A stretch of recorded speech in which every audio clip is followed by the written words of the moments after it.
How's it going there, everybody? My cup of tea here, back in the reaction video, and yes, we're here to return to the Journey to the West series. Yay, yay. Now I know it's been a while since we last watched, I think it was episode 6 or part 6. I'm sorry about that, we'll be here now. I just watched part 6 so I made sure I knew what happened last episode. So now we're here for part 7, and usually I would give a recap, but I remember that Overly Sarcastic Production, they do a recap themselves, so we're just gonna listen to that real quick. But yeah, no. I'm looking forward to this one. Maybe because last time we saw that basically Sun Wukong couldn't handle this enemy by himself. Like he actually struggled and had to go seek help from Guanyin. But we'll let the recap decide it. So yeah, let's start this video, and I'm looking forward to it. I miss my gang over here. I miss my gang over here. Will they ever get to Buddha? I have no idea. Let's find out together.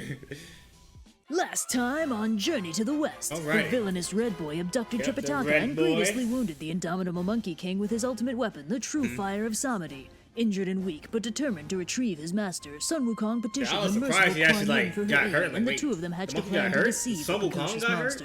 By That's way of crazy. illusions and an arsenal of thanks blades, to the divine Guanyin. duo defeated the demon, Got and herself a Tripitaka servant. was once more restored to his place in the Journey to the West. So our heroes are here trekking we go. westward, as they Alright. have been for quite some time now, and morale is honestly running a little low. Makes sense. Tripitaka is getting homesick, and Pigsy laments that it feels like they'll be on this journey forever. Well, yeah, if Tripitaka keeps getting captured because everyone besides Sun Wukong is just gullible, then yeah, it's been going forever. But just as Monkey's okay. telling them to quit whining, because they'll get there when they What happened?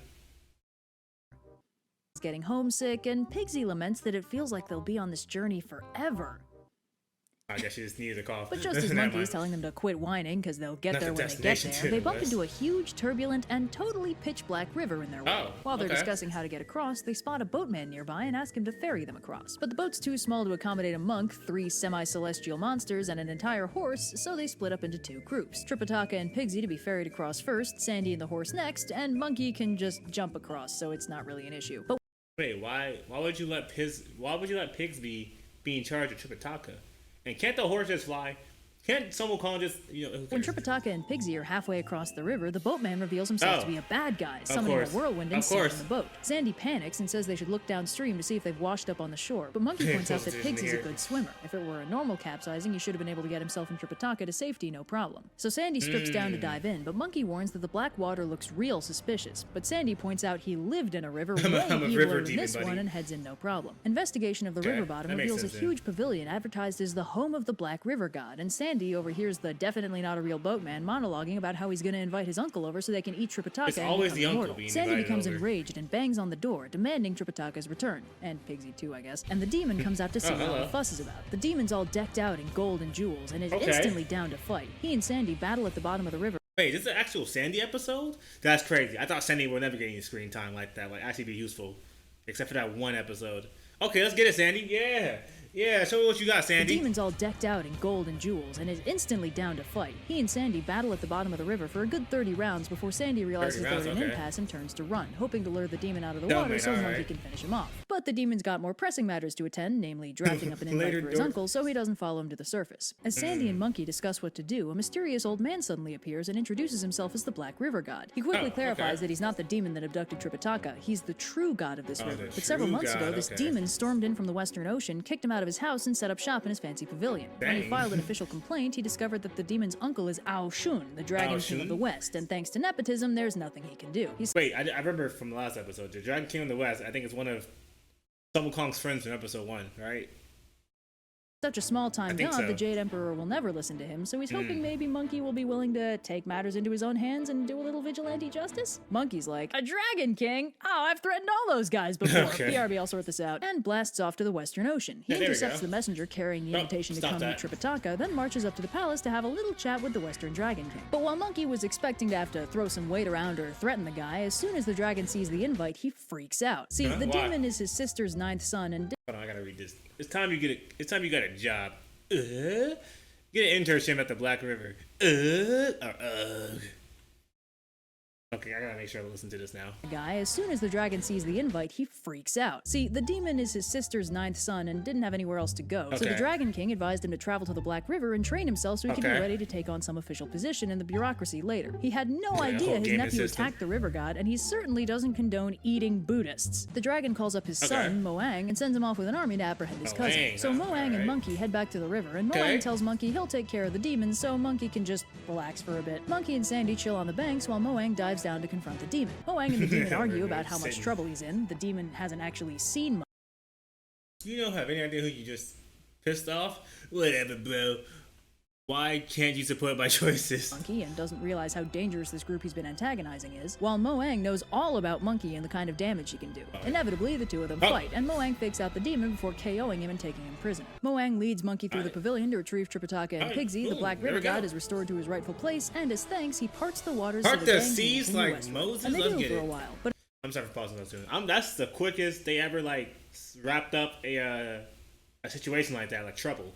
Okay, there we go. as the crew makes their way, they suddenly hear this horrible sound, like hundreds of people screaming at the same time. While the rest of the gang debates what might have made the noise, Monkey flies up to see if he can spot it. Instead, he sees a beautiful city in the distance, and a small crew of very ragged-looking monks trying to pull a cart full of rocks up a hill near the gates. The monks are responsible for the noise, as they're all yelling in unison as they pull. Two Taoists come out of the city, and the monks all look terrified and start pulling harder, and Monkey realizes he's heard of this city. It must be the Slow Cart Kingdom, a place where Taoists are revered with the highest honors, and Buddhism is hated to the point of being criminalized. So Monkey disguises himself as a Taoist sage and pops down to chat up the Taoists and get a little info on this place. When he introduces himself and asks if there's a good spot in the city for him to beg some vegetarian food, like the good Taoist he is, the Taoists laugh and tell him that in this kingdom, the king himself is devoted to the Tao, and there will be no need for him to beg. It'd be an honor for the citizens to give him food. They tell Monkey that 20 years ago, the kingdom was ravaged by a terrible drought, and no amount of Buddhist prayers seemed to help. But then, just when things seemed hopeless, 3 Taoist immortals called Tiger Strength Immortal, Deer Strength Immortal, and Goat Strength Immortal descended from the sky, summoned the rain, and fixed the drought. The court retaliated against the Buddhists by demolishing their temples and enslaving all the monks, which is they said they didn't answer our praise. Stop everything. Stop everything involving Buddhism. Stop everything. That's crazy. They stopped. Yeah, they prayed for help, and they didn't get any help for 20 years. The Taoists, not Taoists. I know in the subtitles it said Taoists. The Taoists showed up. The 3 of them. That's crazy though. They say, all right, we're gonna scrap everything Buddhist related. Stop it. We don't want it here in this city. Which is why the Buddhist monks are on rock pulling duty while the Taoists are living Oh, the Buddhist monks. Oh, wow. Okay. large. So Monkey's like, oh. Oh, T-Mobile ad. Okay, but yeah, so that's why the people, the monks pulling the cart or pushing the cart were like, oh goodness, the Taoist people showed up at the gate or the city gate because I guess being a Buddhist in that city is basically like you're like a looked down upon harshly, very harshly. You're treated like a very low class citizen, just being forced to work for stuff. I would leave the city. I would just leave the city if I could. But all right, and we're back. Gosh, that's just horrible. I came to this city because a relative of mine became a Buddhist monk here. And the Taoists tell him that out of respect for the fellow Taoist, they'll let him take his relative if he's one of the monks they have. So Monkey sidles over to the monks to get their side of the story, though not before laughing at them for being lousy Buddhists. Dang. Real nice, Monkey. Anyway, the He's monks cheerfully explain that not only did the Taoists enslave all the monks in the city, they enslave any monks that traveled to the city, which will obviously be a problem for Tripitaka. Yeah, apparently, Tripitaka the Taoist immortals won the king over by arranging the construction of a temple where they can read scriptures and stuff that'll ensure the king lives for 10,000 years. What? Okay. And the king liked the idea so much that he lets them do whatever they want. Monkey asks why the monks don't just run away, and they explain that their faces are posted in every province in the kingdom as a wow, why didn't we think of that? I'm sorry.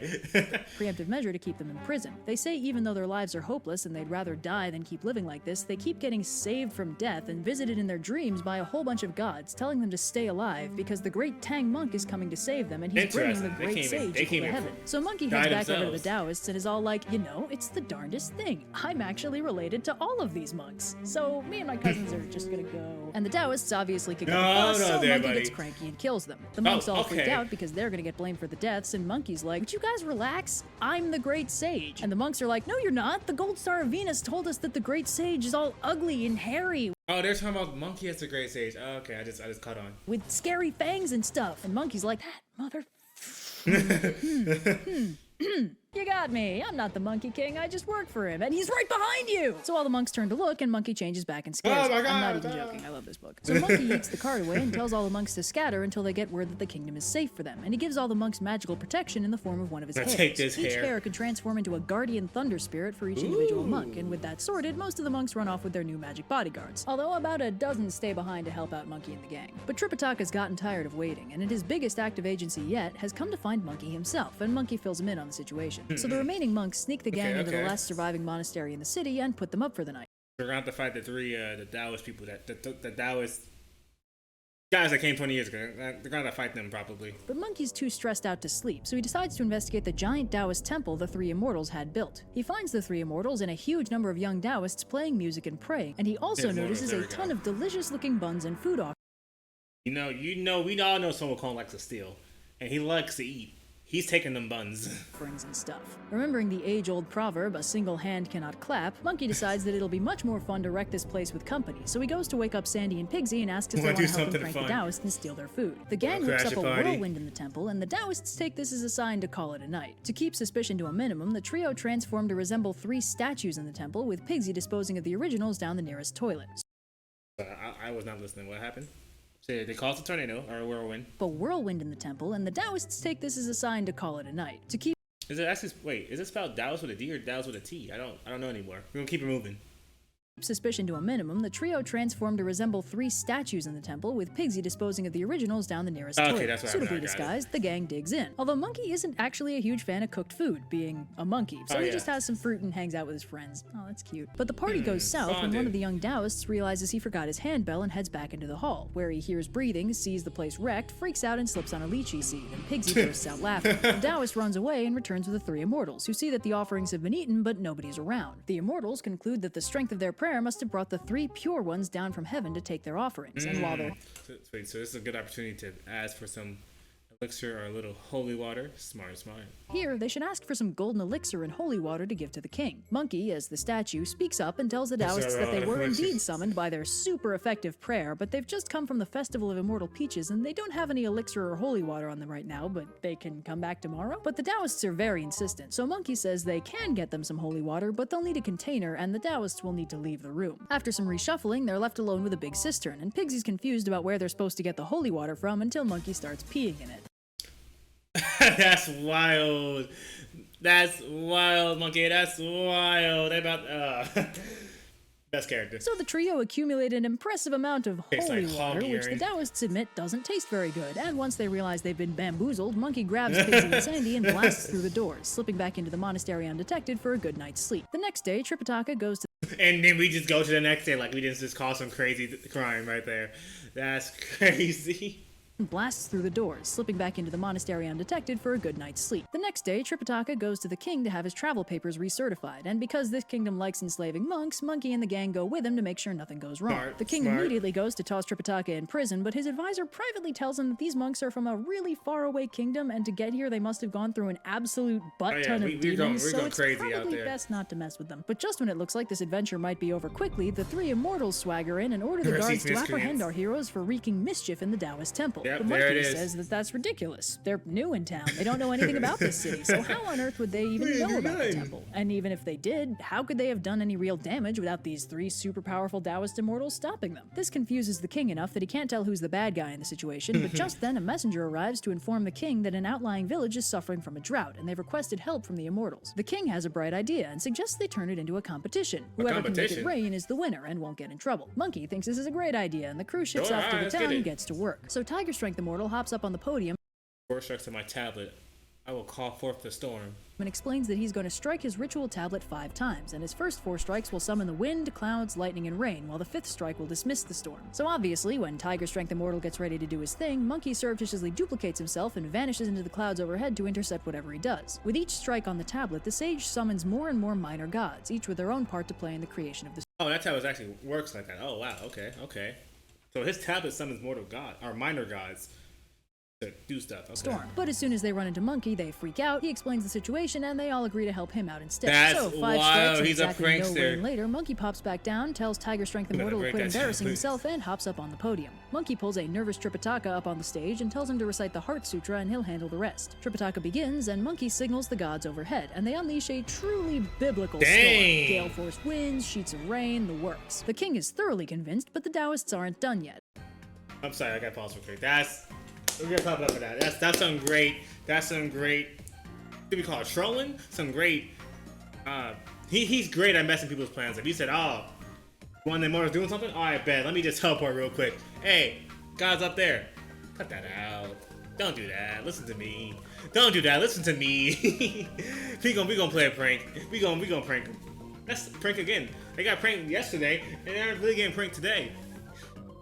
Monkey's a prankster. Gale force winds, sheets of rain, the works. The king is thoroughly convinced, but the Taoists aren't done yet. They suggest that maybe the dragons they summoned were just late, and the storm was really their creation after all. So they successfully confuse the king again, but Monkey's like, okay, well, tell you what. I haven't dismissed the dragons yet, so they're all chilling invisible overhead. If you guys can command one of them to appear, you can take the win. If not, I'll get him to show up, and we take the win. The king has never seen a dragon before and is very excited, and sure enough, the Taoists can't compel any of the dragons to show themselves, where it just takes a stern look from Monkey to get all 4 of them strutting their celestial stuff. But the Taoists aren't willing to give up so easily, and they convince the king to let them do one more competition to determine who's actually cool. This one, a meditation contest, where each participant will fly to the top of a tower and then meditate for a predetermined amount of time. This is actually a problem. Monkey can do a lot of things, but sitting still is not one of them. But Tripitaka can. During his monk training, he recalls meditating for years at a time, so this competition should be a snap for him. Monkey flies him up disguised as a cloud, and Tripitaka and the Goat Strength Immortal begin their meditation competition. But I saw what Tripitaka said. Why don't we do this all the time? Yeah, why don't we just do this all the time? Monkey flies him up disguised as a cloud, and Tripitaka and the Goat Strength Immortal begin their meditation competition. But the Deer Strength Immortal decides to cheat to help out his fellow Taoist and summons a bedbug to bite Tripitaka. Monkey notices Tripitaka's distress and flies up to investigate, removes the bug, gives Tripitaka a couple scritches, then turns himself into a centipede and bites Goat Strength Immortal in the face. Goat Strength Immortal flings himself off the tower in surprise, and Tripitaka wins. Hey, listen, they did it first. Listen, Tripitaka seemed to not cheat. They did not cheat. No. But if you thought the Immortals were gonna gracefully lose, think again. God, they have one more challenge for How many one more? A clairvoyance thing. They ask the king to put some precious trinket in a sealed lacquer box and have them take turns trying to predict what it is. The king agrees and has his wife put some fancy clothes in the box, but Monkey turns into a tiny bug, sneaks into the box to take a peek, and transforms the clothes into really ratty bad clothes. The Taoists guess the fancy clothes, but with Monkey's guidance, Tripitaka guesses terrible clothes, and the king is just as shocked as the Taoists are to see that Tripitaka is right. They try a few more times, but Monkey just keeps faking them out, and finally, in frustration, the Immortals demand one final competition. Oh my gosh, take your L and go home. You're not beating them. Why are you getting decapitated? You're not beating the Monkey and Tripitaka Immortals. Give up. Give up. We're trying to go home. We're trying to continue this journey. They're not called Immortals for nothing. They all know how to survive having their heads cut off, their hearts removed, or being boiled in oil. So if the Buddhists can survive that, they'll accept the loss. What? Wait, what? Why? Why is this a competition? That makes no sense.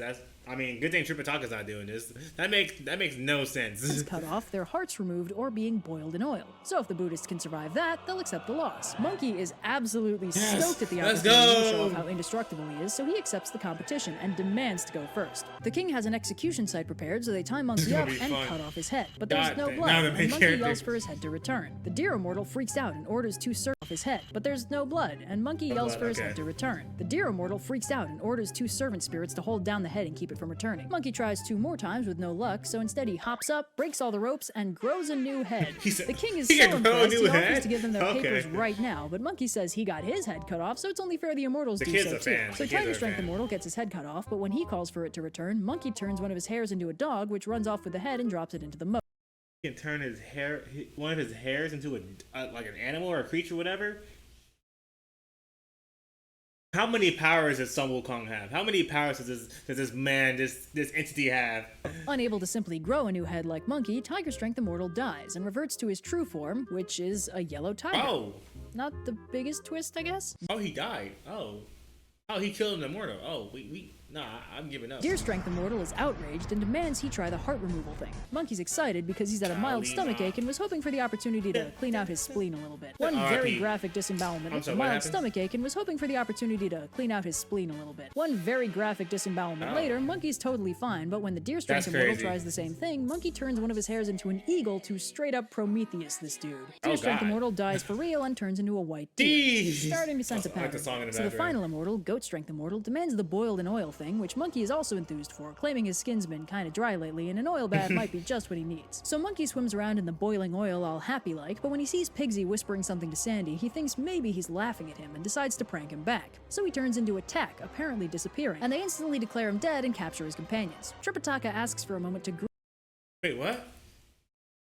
Dang it, Monkey, you're so petty. Apparently disappearing, and they instantly declare him dead and capture his companions. Tripitaka asks for a moment to grieve his lost disciple and gives him a very sweet eulogy, calling Goodbye, my alien disciple. I'll miss your bold wit and your sparkling humor. Monkey gallant and wishing him peace. Pigsy ruins the moment by calling him an ignorant deep-fried Kima Wen, and Monkey is so pissed he turns back just to yell at him. The arresting officer freaks out and says he must be a ghost because otherwise he'd have made a false report by declaring him dead, and Monkey is so offended that he hauls himself out, dries himself off, gets all dressed up, and kills that guy for insinuating he might be dead.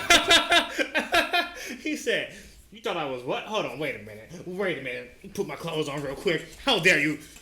Jaeger. How dare you?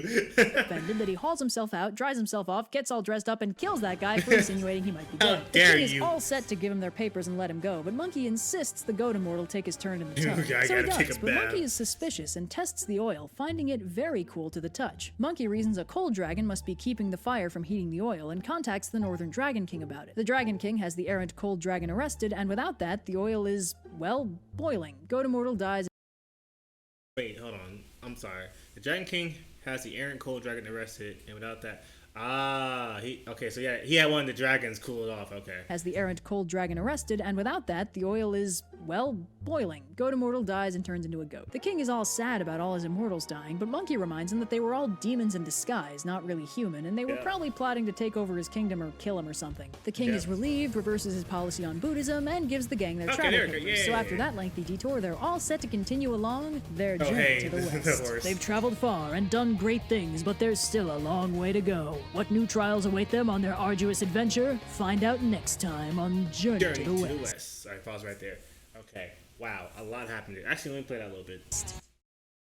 Ascension WoW is a... Get the ad money. That was probably the funniest episode we've seen so far. That was funny. The Immortals should have just took their loss, but they said one more time, like 5 more times. And now they all died. Yeah, I thought they were gonna fight. I didn't expect it to turn into a competition with the team, the two, Sun Wukong and his team versus the Immortals. So petty. Sun Wukong's so petty. That guy, he said, "Oh yeah, he gotta be dead. I don't see him in the boiling pot anymore." Sun Wukong's like, "What? Me? Dead?" That was funny. He got out the pot, dried himself off, dressed himself, and killed the guy. Oh man. Guess RP to the Immortals. The guy with the scripture who tried to call the storm, he thought he can he thought he knew ball. He did not know ball. He did not know how insane Sun Wukong actually is. Like, you're not gonna out-cheat Sun Wukong. Sun Wukong will find ways. You thought it was gonna be an honorable competition battle? Nah, we're here to win. We're here to win at any means necessary. It's crazy how even though Sun Wukong they saw him basically he turned to attack and they thought he died. It's crazy how they quickly arrested Tripitaka in this game. Didn't Sun Wukong just win 2 competitions earlier? Beat the 2 Immortals? Why they still getting arrested? I don't know. But like I said, this was a great video, great section of the story right here. I wonder if there's gonna be a serious point throughout the story, because they're still going through the West, so probably some more hijinks or shenanigans afoot in these episodes. But I feel like we're gonna be getting to a serious point into the story. Maybe someone gets captured and it's more serious than we thought, or maybe someone might die, which I don't think someone's gonna die.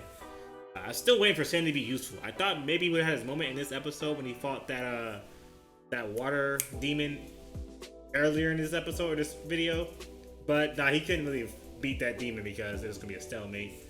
But that was cool. I forgot there's 2 sections in this. I forgot there was 2 parts in this video. Because that first part was just so fast. Like, we already went past that. Demon in the water, case closed. We already got that solved. But yeah, no, this is fun. I'm looking forward to watching more. We can get out of here. This was fun, so hope you enjoyed my reaction. Hope you enjoyed the hilariousness that Sun Wukong inflicted on these immortals. Crazy. I mean, yeah, thank you for watching. My cup of tea is out of here. Arrivederci. And not only did they crash your party, feed in the elixir that you thought was an elixir. Turns out it was not the elixir. Then they beat you like he beat you 7 times in these competitions. And y'all died. Y'all immortal status? Y'all were immortals? Nah, y'all some demons, and he killed all 3 of you. He killed all of you. He killed all 3 of them. Let's get out.